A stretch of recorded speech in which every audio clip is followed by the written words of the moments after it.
Hello everyone, I am Govind Yadav, selected in SSC MTS 2021, working as an MTS in Archaeological Survey of India। तो हम बात करेंगे SSC MTS 2025 की तैयारी कैसे करें।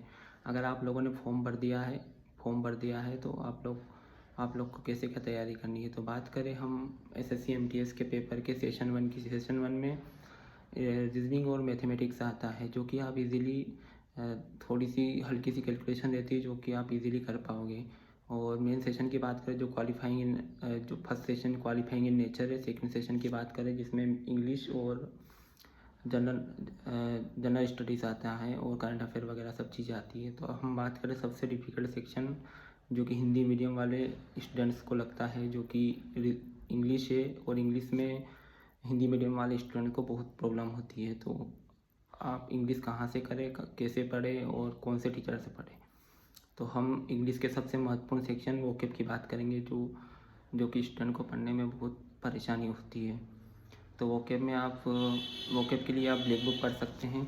ये रही ब्लैक बुक जो कि निखिल गुप्ता सर की है, जिसमें मिनिमम इसमें बुक में 10,000 प्लस वोकैब की बात करते हैं, लेकिन मेरे हिसाब से रिपीटेड सबको जोड़कर 7,000 के समथिंग वोकैबुलरी रहती है।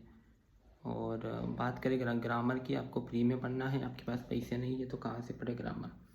तो ग्रामर के लिए आप अमन वशिष्ठ सर का वीडियो देख सकते हैं, जो कि पूरी प्ले लिस्ट रखी है यूट्यूब पे फ्री ऑफ कॉस्ट। और बात करें कंप्रेंशन की, तो कंप्रेंशन ऐसा कोई आता नहीं है। और अगर बात करें अपन जीएस की, जनरल अवेयरनेस की, जनरल स्टडीज़ की, तो जीएस के लिए आप अब बात करें मेन थ्योरी की, तो थ्योरी आप लुसेंट में से पढ़ सकते हैं।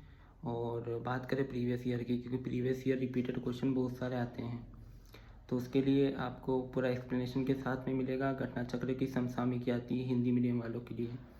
तो घटना चक्र समसामयिकी आप कोई भी बुक स्टोर पे जाइएगा, वहाँ पे मिल जाएगी।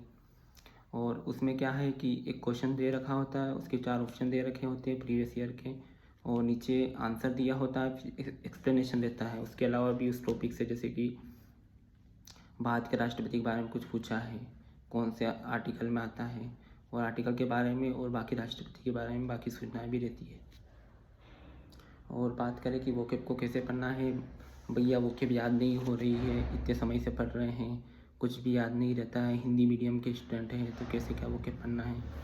तो वोकैब के लिए वोकैब में मेन रहता है one word substitution, idiom and phrases, synonym, antonym और इंग्लिश स्पेलिंग। तो सबसे पहले वन वर्ड सब्स्टिट्यूशन की बात करें, हम ब्लैक बुक की बात कर रहे हैं। तो वन वर्ड सब्स्टिट्यूशन में जो वन वर्ड सब्स्टिट्यूशन जो इसमें बुक में दे रखे हैं, तो उसमें मेन 1500 के समथिंग है। तो उसमें 100 मोस्ट रिपीटेड दे रखे हैं इन्होंने। तो सबसे पहले आपको 100 मोस्ट रिपीटेड पढ़ने हैं। उससे फ़ायदा ये होगा कि आप मोस्ट रिपीटेड याद कर लोगे, तो मेन वाले जो 1500 वाले स्टार्टिंग में हैं वो पढ़ने के लिए जाओगे आपको, तो आपको जो 100 आपने याद कर रखे हैं पहले, वो भी उसी में आएंगे। तो आपका उससे क्या है, कॉन्फिडेंस बूस्ट होगा। और ऐसे ही अपन ईडीएम की बात करें, तो ईडीएम भी 200 के समथिंग मोस्ट रिपीटेड दे रखे हैं, जो मिनिमम 4 या 5 बार, 10 बार, 12 आए हुए हैं सभी एग्ज़ाम्स में, जो भी एसएससी कंडक्ट करवाती है। तो उसमें भी आपको सबसे पहले ईडीएम में भी मोस्ट रिपीटेड पढ़ने हैं, और जिसके बाद मेन वाले पे आने हैं।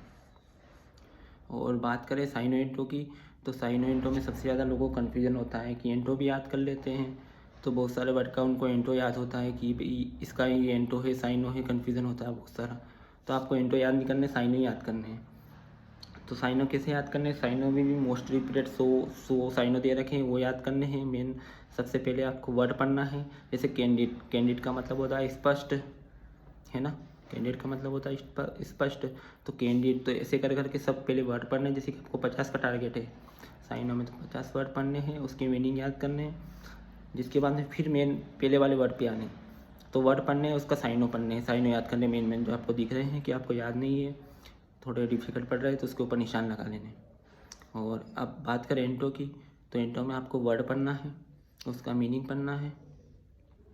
जिसके बाद में जो एंटोनिम है, वो ये नहीं पढ़ना है कि कैंडिडेट का कोई एंटोनिम, जैसे कि कैंडिड वर्ड जो मैंने अभी बताया था, तो कैंडिडेट का कोई एंटोनिम है कि इसका एंटोनिम, ऐसा नहीं पढ़ना है।